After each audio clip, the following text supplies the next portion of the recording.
All right, good afternoon, everyone, and welcome to today's webinar, Web Content Accessibility Guidelines, and is your website putting your organization at risk? My name is Ryan Masuda, and I'm the Director of Marketing here at Achieve. And today I'm joined by our CEO, Clay Williams, and our Chief Operating Officer, John Studdard. So we have 30 minutes set aside to talk about this topic today, and we've saved some time at the end for questions. So if at any time during the presentation you have a question, feel free to drop it into the question box in your GoToWebinar panel, and we will answer those at the end. So without further ado, Clay, I'll let you take it away. Thanks, Ryan. So this is Clay Williams.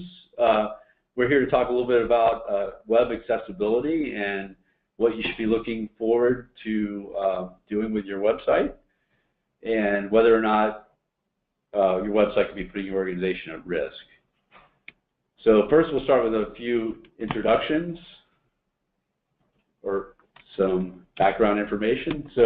Quick overview, what we're talking about is website accessibility. So where normally when you talk about accessibility, you might talk about things like physical barriers like ramps, handrails in the bathrooms, that sort of thing. Here we're talking about people being able to access your website with disabilities. So principally we're concerned with people who have disabilities that affect their perception of the world. So primarily people with hearing or vision impairments. So, and why are we talking about this?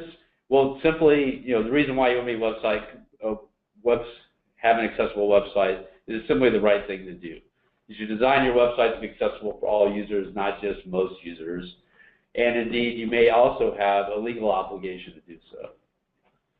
So we'll talk first a little bit about applicable federal laws that apply to websites and accessibility.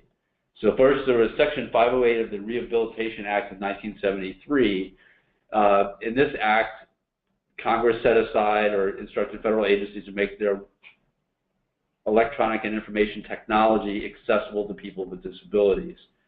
So this act primarily applied to federal agencies and technology companies who sold products to federal agencies who needed to make them accessible.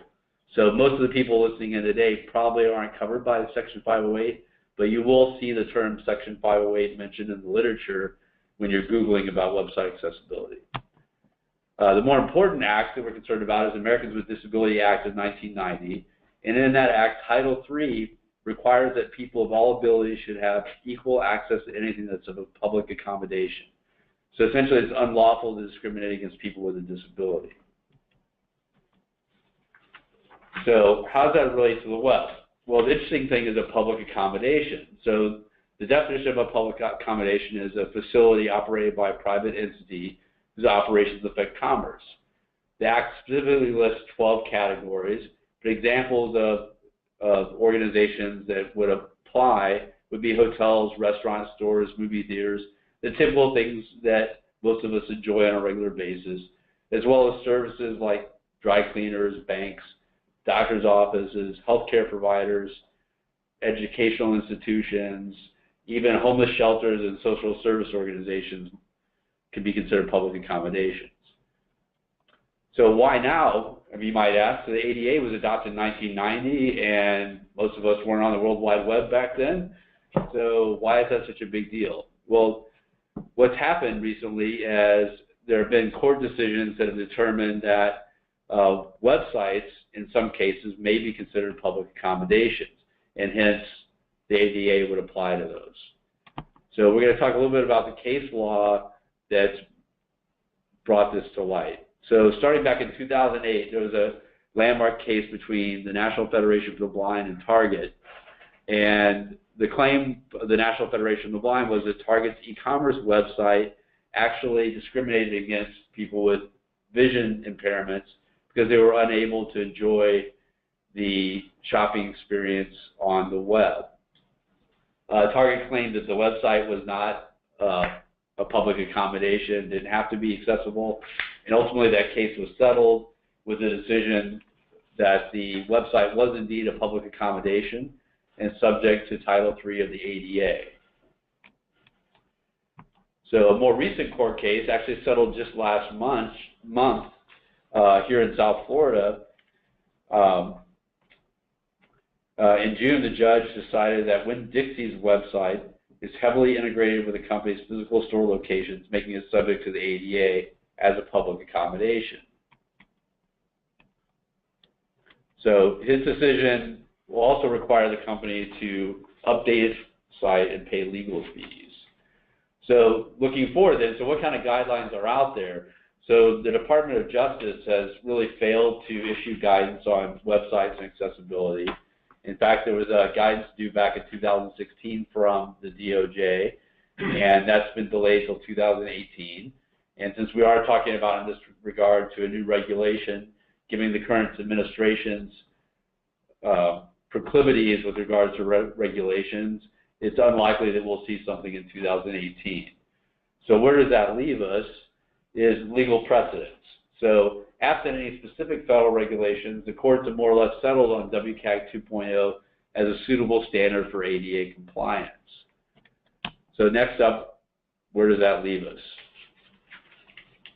So going forward, from a compliance perspective, it's really simple. If your website facilitates the delivery of your organization's products or services to the public, you must comply with the ADA because your website would be considered a public accommodation.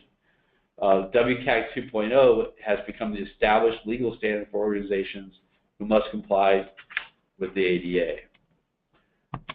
So next we'll talk about a little bit more about the details of what the Web Content Accessibility Guidelines, otherwise known as WCAG 2.0, are all about. So John, take it away. Thanks, Clay. All right, so what is WCAG?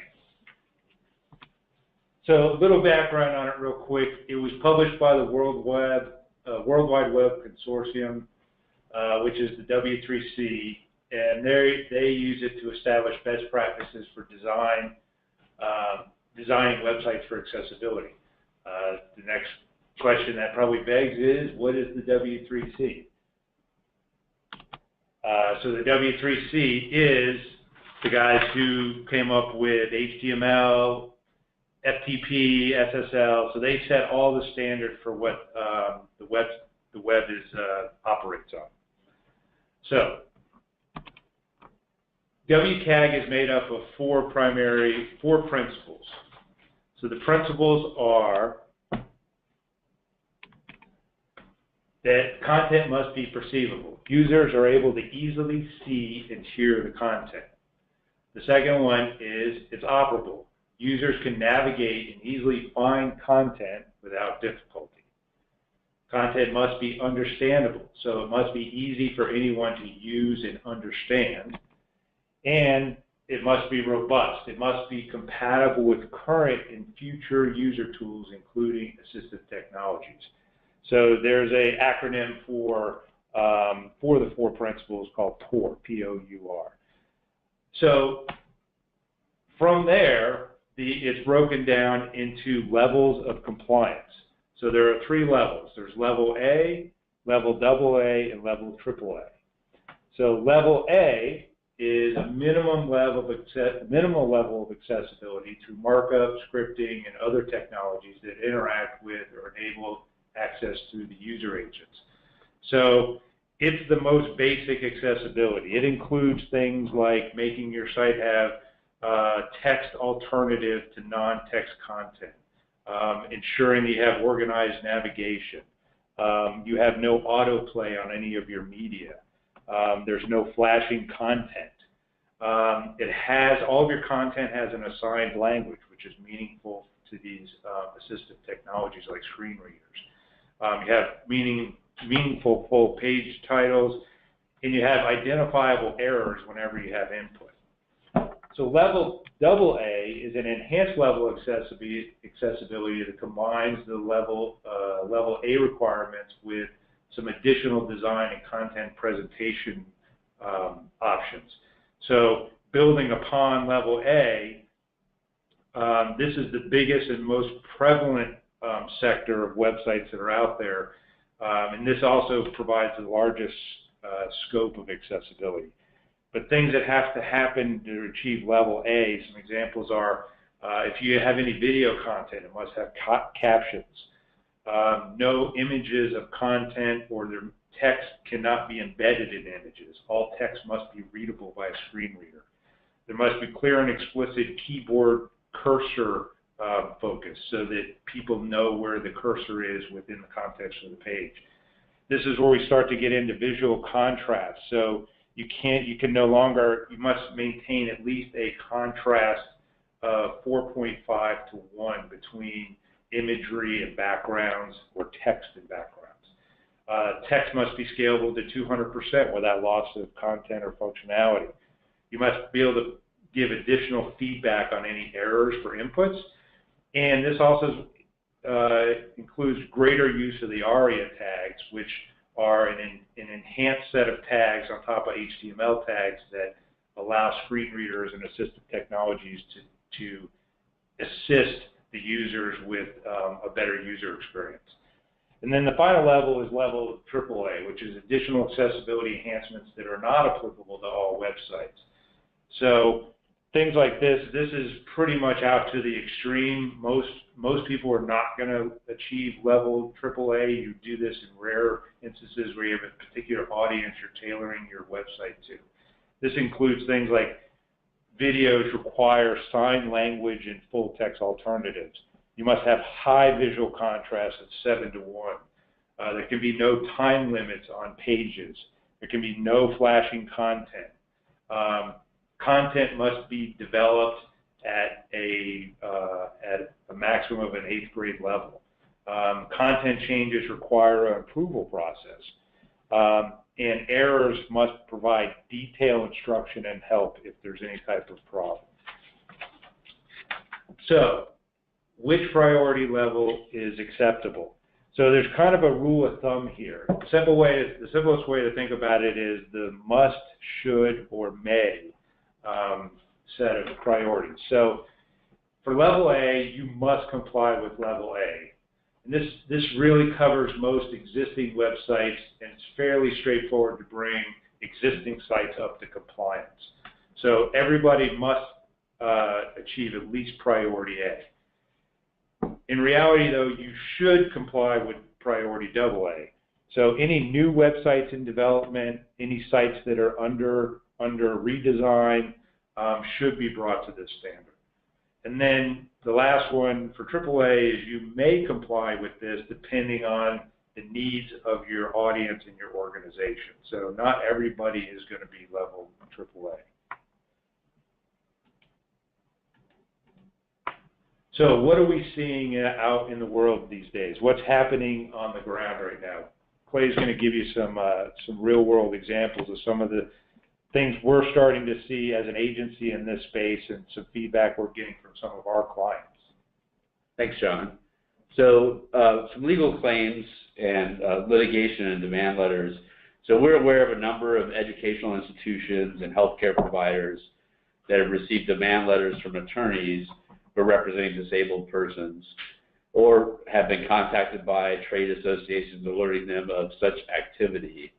So that's a number of people we've spoken with in our community here have received these types of letters or have been made aware by their trade associations.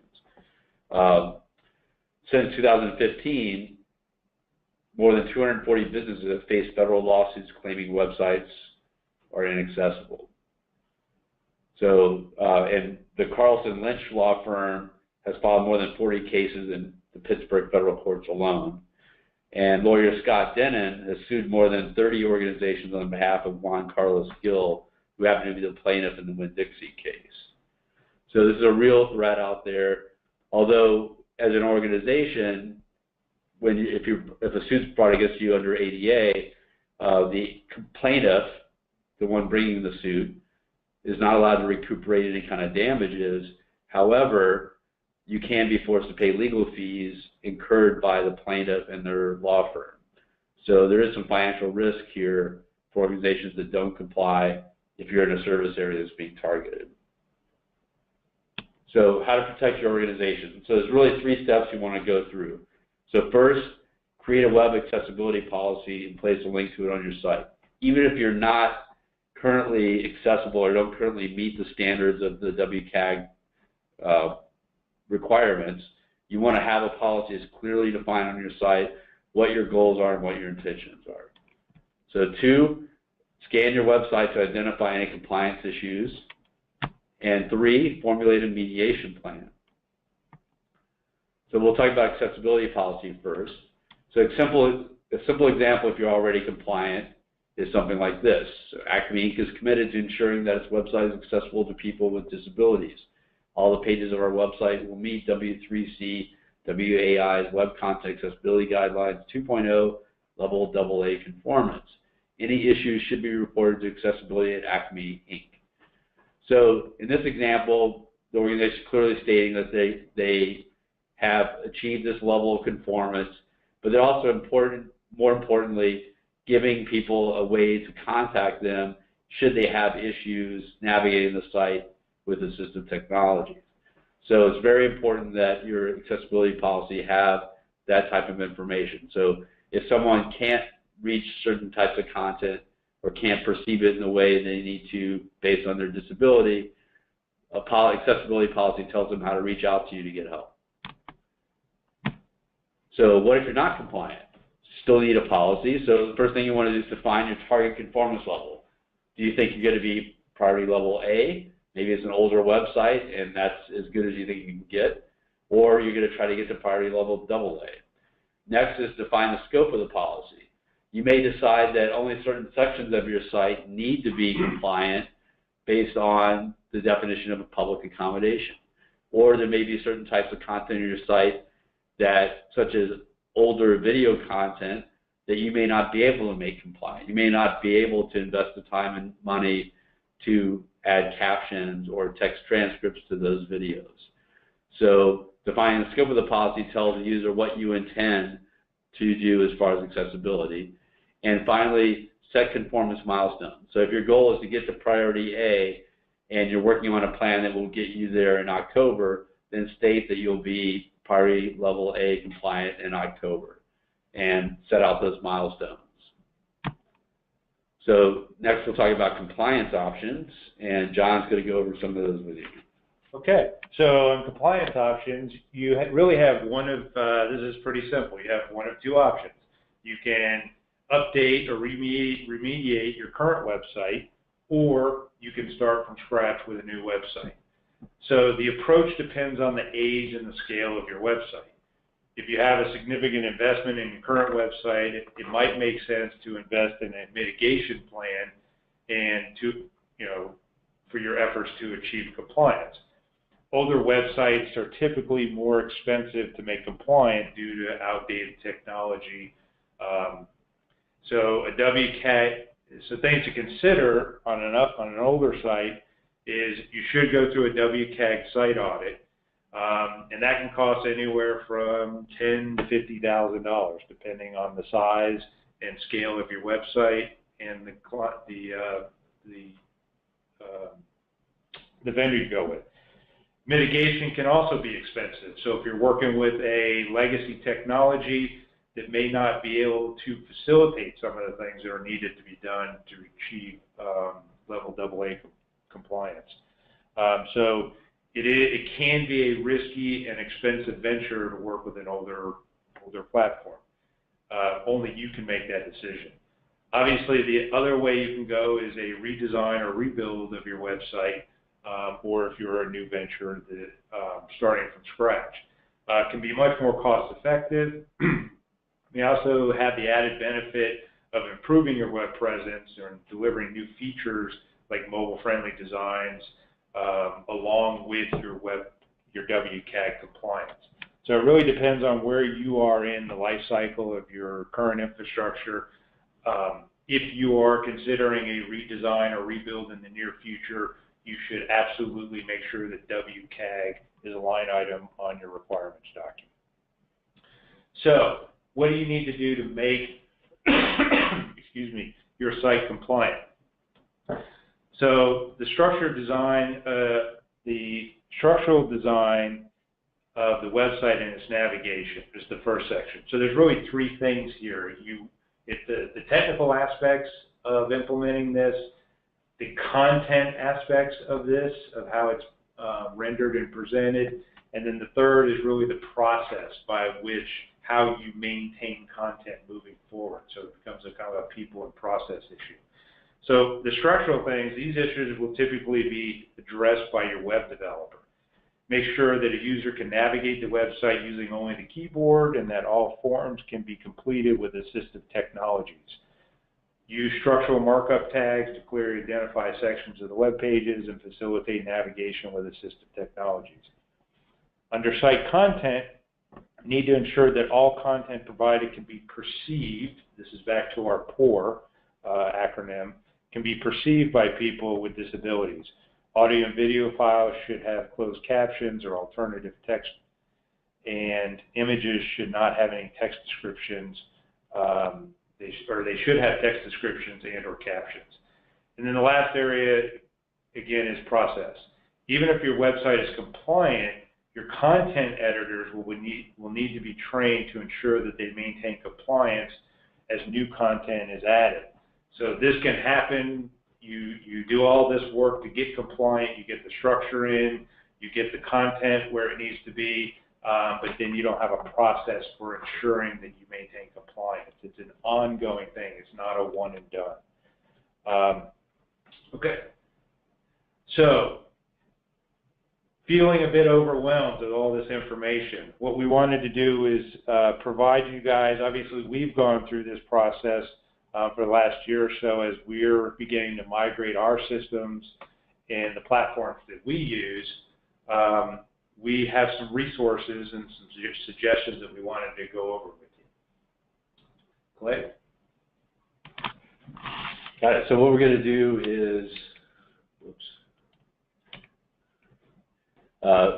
show you a couple of tools. One's a wave accessibility tool, which is a way to evaluate a website to see where it might have some issues with accessibility.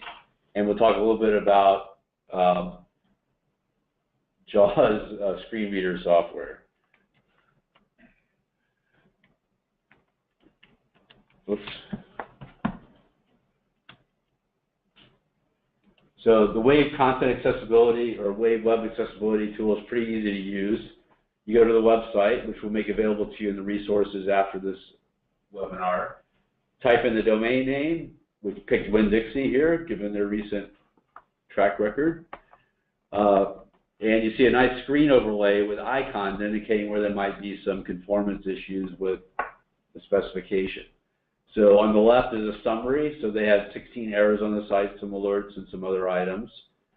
I can look at specific ones like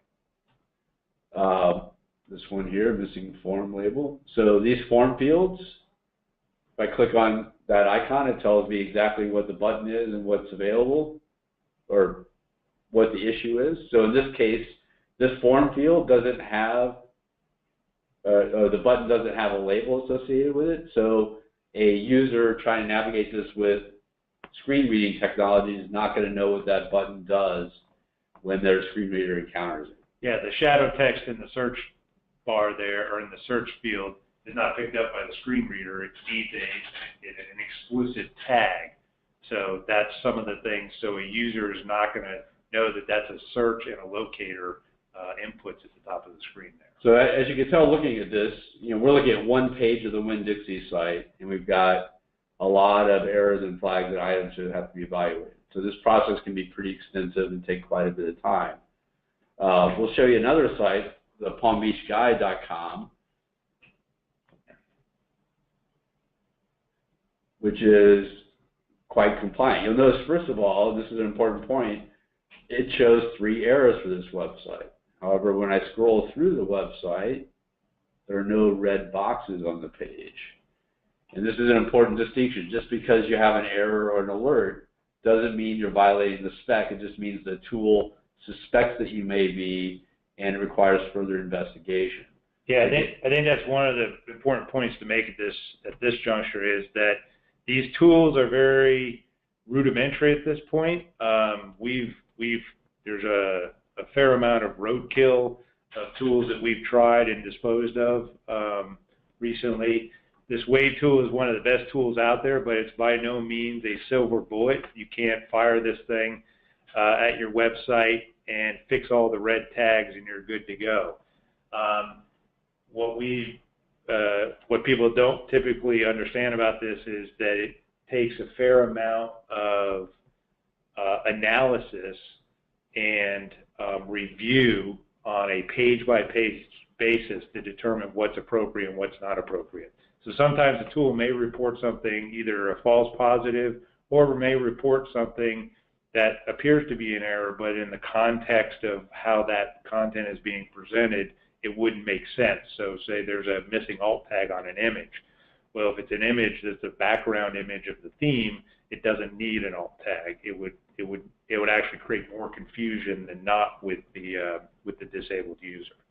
So we've got a few minutes for some questions. So Ryan, you want to kick us off?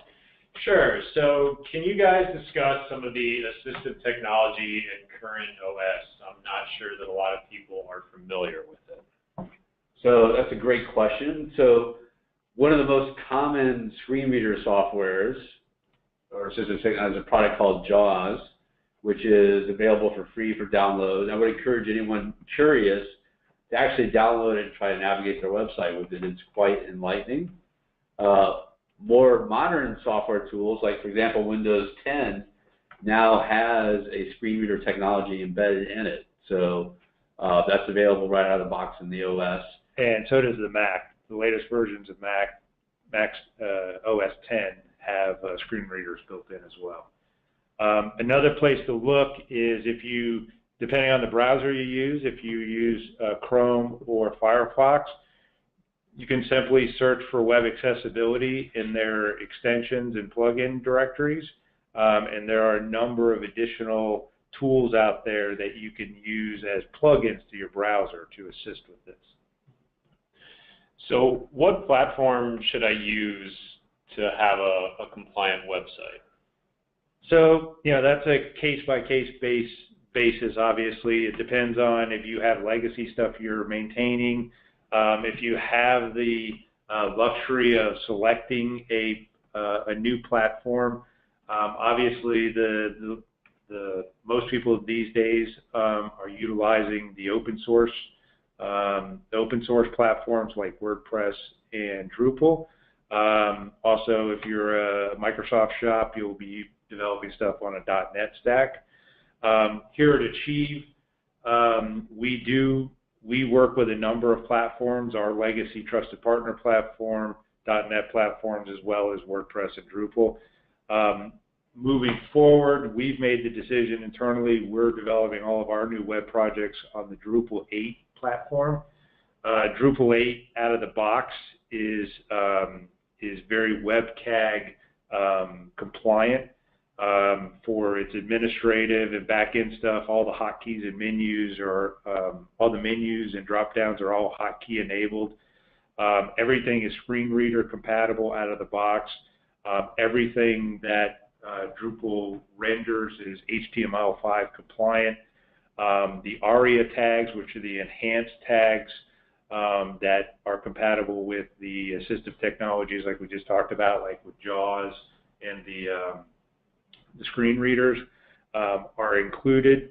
Most of the defaults that come with Drupal out of the box in Drupal 8, the default settings for the administrative system are all WCAG compliant. And the form handling and error handling that comes with Drupal out of the box now meets all the way up to AA compliance with the feedback requirement, and it's completely multilingual compatible out of the box. All right, so the last question we had was just, will these presentation slides be available for download? And yes, we will go ahead and provide the recording as well as the presentation deck along with a list of resources that we talked about, like the Wave Accessibility tool and the JAWS tool as well. So thank you guys very much for joining us today. And if you have any questions, any feedback on the webinar, we would love to hear it. You can go ahead and send that to wcag@achieveagency.com. And if you have any more specific questions, don't hesitate to give us a call or shoot us an email. All right. Thanks, everyone. Thanks. Bye-bye.